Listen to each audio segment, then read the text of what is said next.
ಜೀವ ಮತ್ತು ಜೀವನ. ಜೀವ ಎಂದರೆ ನಮ್ಮ ಮಾತು ಕೇಳುವುದಿಲ್ಲ, ಯಾವಾಗ ಬೇಕಾದರೂ ಬಿಟ್ಟು ಹೋಗಬಹುದು.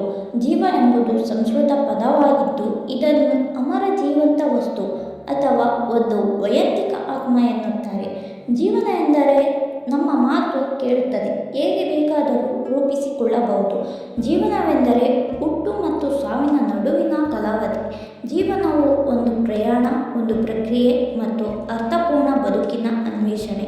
ಇದು ಜೀವಿಗಳ ಬದುಕು, ಅಭಿವೃದ್ಧಿ ಮತ್ತು ಪರಿಸರದೊಂದಿಗೆ ವ್ಯವಹರಿಸುವ ಪ್ರಕ್ರಿಯೆ. ಜೀವನದಲ್ಲಿ ಸಂತೋಷ, ದುಃಖ, ಯಶಸ್ಸು ಮುಂತಾದ ಅನೇಕ ಅನುಭವಗಳನ್ನು ಬರುತ್ತವೆ.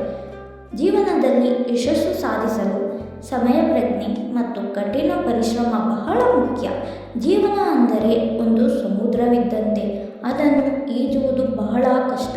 ಈಜಿ ದಡ ಸೇರಿದರೆ ಅದುವೇ ಜೀವನ ಎಂದು ಹೇಳಬಹುದು. ಒಬ್ಬ ವ್ಯಕ್ತಿಯು ವಿವಿಧ ಅನುಭವಗಳನ್ನು ಪಡೆಯುತ್ತಾನೆ, ಕಲಿಯುತ್ತಾನೆ, ಬೆಳೆಯುತ್ತಾನೆ ಮತ್ತು ಬದಲಾಗುತ್ತಾನೆ.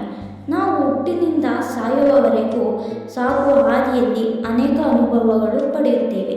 ಆ ಅನುಭವಗಳೇ ನಮ್ಮ ಜೀವನದ ಪಾಠ. ಕೆಲವೊಮ್ಮೆ ಹಾದಿಯಲ್ಲಿ ಸುಖವಾಗಿರಬಹುದು, ಕೆಲವೊಮ್ಮೆ ಕಷ್ಟಕರವಾಗಿರಬಹುದು.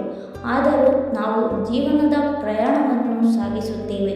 ಜೀವನ ಎಂದರೆ ನಿಮ್ಮನ್ನು ನೋಡಿಕೊಳ್ಳುವುದು ಎಂದಲ್ಲ, ನಿಮ್ಮನ್ನು ರೂಪಿಸಿಕೊಳ್ಳುವುದು.